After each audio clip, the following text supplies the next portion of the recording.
Broadcasting live from the Business Radio X studios in Atlanta, Georgia, it's time for Atlanta Business Radio, spotlighting the city's best businesses and the people who lead them. Hello, Business Radio X listeners. We are so glad to be here, Leadercast. And we have a wonderful guest with us today, Robin Mladinich, who is the director and executive coach for the Executive MBA Program at Georgia State University. Welcome, Robin. Thank you. Happy to be here. Oh, I'm so happy that you are here.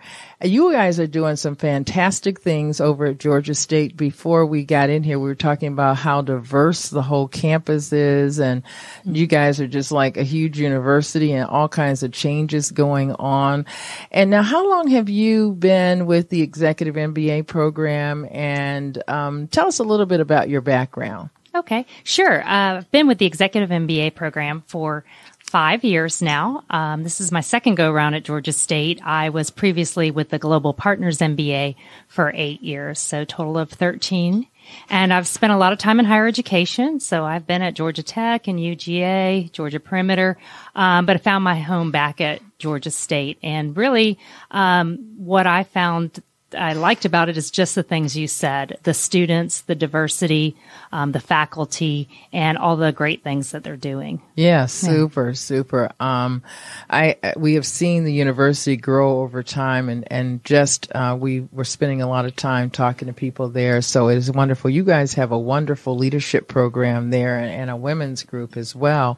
Tell me, you've been in the business for a number of years, doing a lot of coaching, doing a lot of creating executive MBA programs and Leadership Academy and Global Partners. Tell me a little bit about some of those programs. Okay, sure. I'll start very first with Global Partners, which I did back in 2004. And that was really a program for individuals that were early on in their career. So the average age in that program was about 29, and they spent time on 4 continents, studying and learning and doing an international internship. So it was really fascinating to watch their growth because they were very early on, and now to see what they're doing as far as their leadership, where they are now. And it's interesting because I just received 2 emails this week about those alums. One who is now the CEO of Women Who Code. Wonderful. And so she's really it's a global nonprofit that inspires women to excel in technology careers. Mm-hmm. And then I heard about another one who was just on CNN Business for his company that he started, and he's gotten $36 million in investments. So it's great to see how they were very early on and where they are now based on, what they learned and did in the global MBA program. And so while I was there, I really saw a need within the university to develop women. And so I got together with a couple of colleagues, and we looked at the issues that women face in higher education and, how do we promote them? How do we have succession planning for women? So our colleagues and I, we built a Leadership Academy. It's a year-long program. Women who were assistant director level or above would apply, and they completed the year-long program, meeting once a month to talk about different leadership topics. And the very end, it culminated with them doing a project for the university. Oh, that's great. The provost loved it, and she's been supporting it ever since, and that was in 2012. Wow. Yeah. And the program is still going on. Yes. Yeah. Mm-hmm. Oh, how super. Yeah. And then with EMBA, that's just kind of the epitome of what we're doing with leadership, because if you look at, these people are about average age 40, 15 years of work experience, really looking at excelling in their careers. And what we do with the EMBA program, yes, you can teach people across all the functions of business and looking at strategy, but if we're not teaching them to be, strong leaders, what good is that? You want them to be able to lead an organization and to be successful. So when I came in, I wanted to make sure that we had this emphasis on executive leadership development. That is super. That is great, because you're so right. It is really important that we not just get the technical knowledge, but we get the leadership as well. When thinking about that, then what have you seen as the biggest challenge in developing leaders, and how have you incorporated or changed anything with the Executive MBA program, given over the years you've seen the change? Yeah, I think some of the challenges leaders are really facing today are, working in a multi-generational workforce and a very diverse workforce. So people with different needs, and how do you, manage and lead in that environment? And I think leading, we're all working on teams. So how are you building your team, managing your team, leading your team, and developing them as well? So what we have done is really have our students, when they come in, do a 360. So let's evaluate where you're, those leadership competencies that you're doing really well, that are enhancing your leadership effectiveness, and then looking at those reactive tendencies that are limiting your effectiveness. And then I put every student with a leadership coach, and they take that, the results of their 360, and build an individual leadership plan for themselves. I'm so happy to hear that. Yeah. Yeah. And it's fantastic. And, of course it's expensive.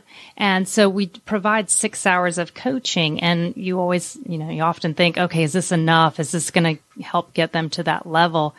And I was pleasantly shocked and surprised that it does work, because we have a big group debrief at the end to see, what their leadership coaching has done for them. And as a business school, I have to ask, what's the ROI of this leadership coaching? And so I want a number. And one student told me it was worth $2 million a year because he doesn't live in fear anymore. And someone else mentioned, it's priceless because the way I was leading was affecting my health.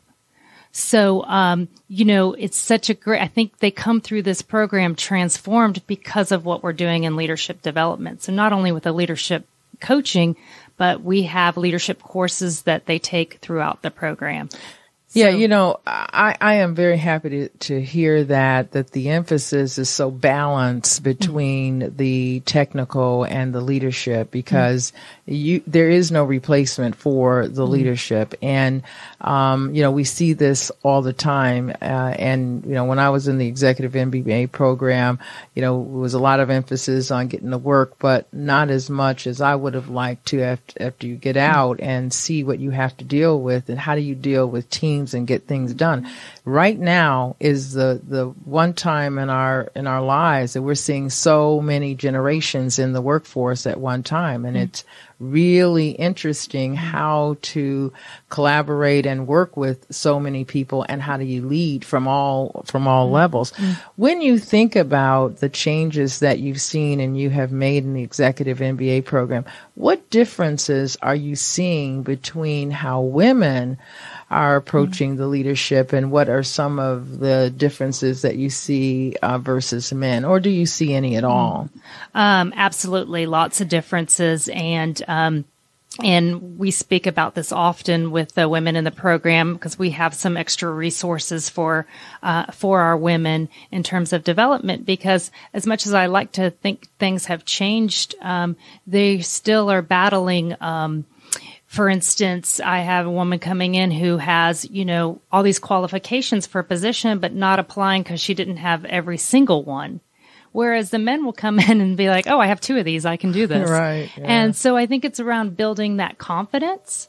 And then the other piece to that is around voice. And I think, women, are often not feeling like they have the voice. So particularly in EMBA programs, traditionally they've been very male oriented, and they still are, but it's getting better. We're up to around 40% now with females in our program, good. Which is great. But there's times when you're just in a team and it's all men and 1 female. So how do you make sure you have that voice? And I think it's just the different roles and expectations between men and women that still exist. So when you think about the future of leadership, and what Georgia State is doing with this Executive MBA program. What are some of the other changes given the feedback as we are growing to have more women in doing Executive MBA and not being afraid of it? And so there at some point we're expecting, 50-50, whatever the case is. But how do you think there'll be any changes? And can you talk a little bit about some specific courses or changes that you see coming for the Executive MBA program? As they pertain to women? Women. Yeah. So what I have is we have an EMBA alumni board, and within that board, we have a women's networking group. So what we do is try to plan events 4 times a year that are focused on women's issues. And we have the students and alums attend that, and they're always, big events. We try to support women by sending them to different events like the Leadercast women's event and other women's events in the area to make sure that, they're being heard. And as far as kind of the leading in the teams, we provide a leadership coach, a team coach for each of the teams. So they can, have someone to kind of bounce ideas off of and work with the teams in managing how you're leading a team. Yeah, someone to sort of observe. That is excellent, and give feedback right away. Yes. That is excellent. So you've been around developing programs and leadership and professionals. It's your passion, you just sort of exude that. That is so super. Tell me do you do some personal mentoring of people, and tell us a little bit about what you do and some of the success stories. Okay, great. Yes, I got certified as a leadership coach a couple years ago because I just love it and, the passion I have for it. And so I've taken that on different levels. So I've served as a mentor with a women's mentor program at Georgia State.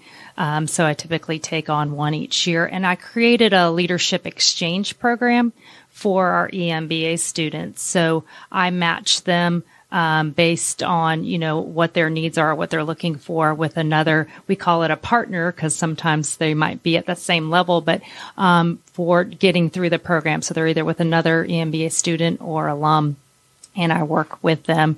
I also serve as a coach for our students. So I take a portion of the students to do their leadership plan and leadership coaching. Yeah, that's got to be rewarding because sometimes as a mentor, we learn as much from the mentee as we give to them. And it's especially young people. And that's just really, really special. One of the things that we are doing in Leadercast this year for our Leadercast Women event, which is Friday, October 18th, is that we're going to, on the front end, have a men's session that's going to be led by Jeffrey Halter, who's the president of Why Women. He does a fabulous job of helping people understand why women are important in the workforce, in the leadership, by the numbers, how good companies that have women on their boards, et cetera, do better. One of the things that what he's going to be doing in his session is talking about the journey from awareness, where men are aware, then being an ally and being an advocate. As you think about what we are doing, which is we're trying to come together and helping men support more women in the workforce, and I know that you see that even in the Executive MBA program because the majority are men. When you think about that, how do you think making men more aware, making them move from being just being aware to being an advocate, how do you think that's going to change not only in the workforce, but even in the classroom? Yeah, I think that's vitally important because we do all these kind of women development programs, but you're missing a key piece to the audience. And, men simply, and we hear this in the classroom when, the females are, not feeling heard or this type of thing. It's because most of the time men are just they're not even aware that they don't know the issues that women face. And I think communication is so important to even get those conversations going so that, they are aware of the issues that women face and are able to, support women and serve as an ally. Absolutely. Yeah. Excuse me. One of the things that I know is that Georgia State has been a big supporter, and we thank you very much, of Leadercast, not only Leadercast Women, but Leadercast Live, which we have in May.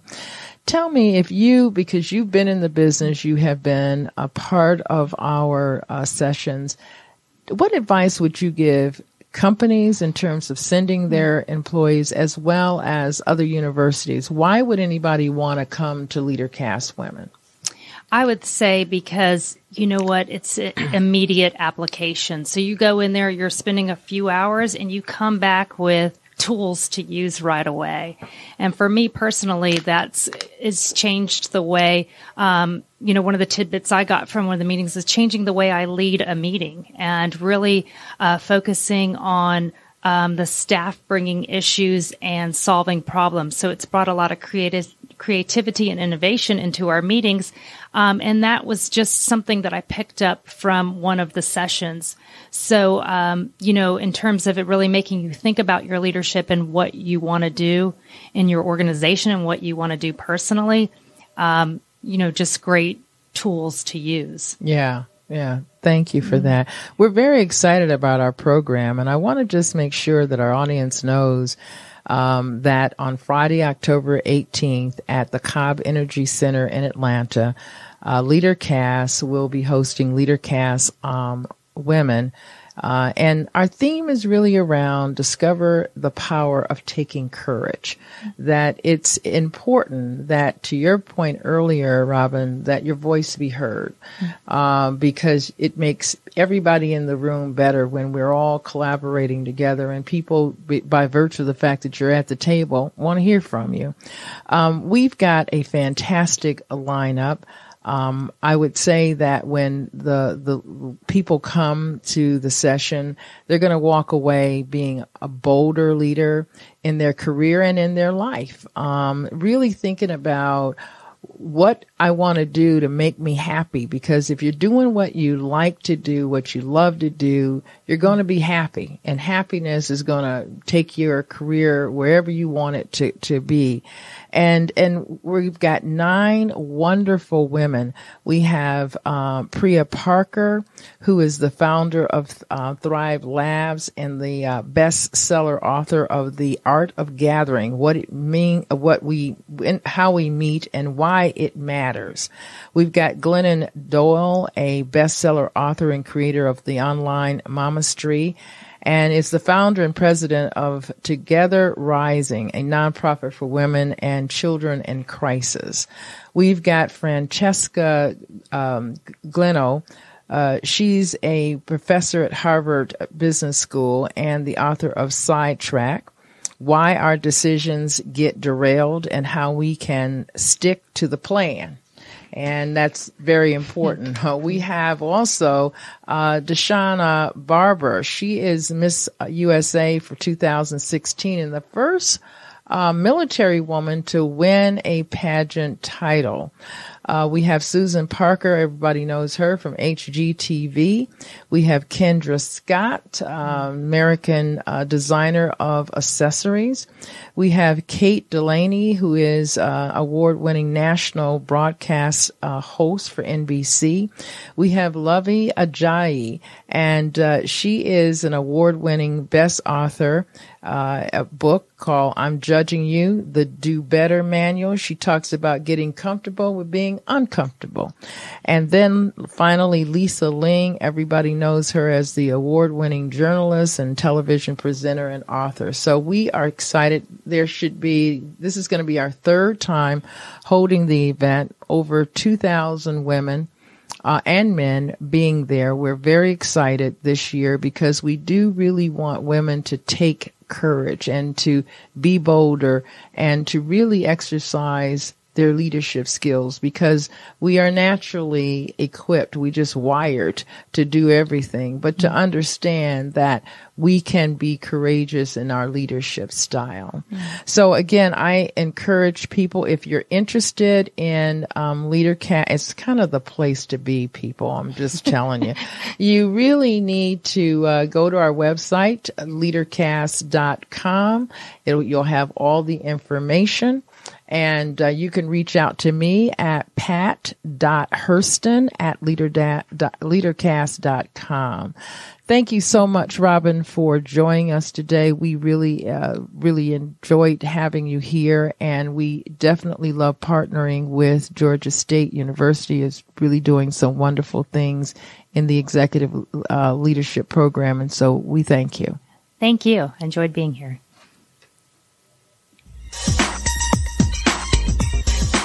We had 10 minutes to spare.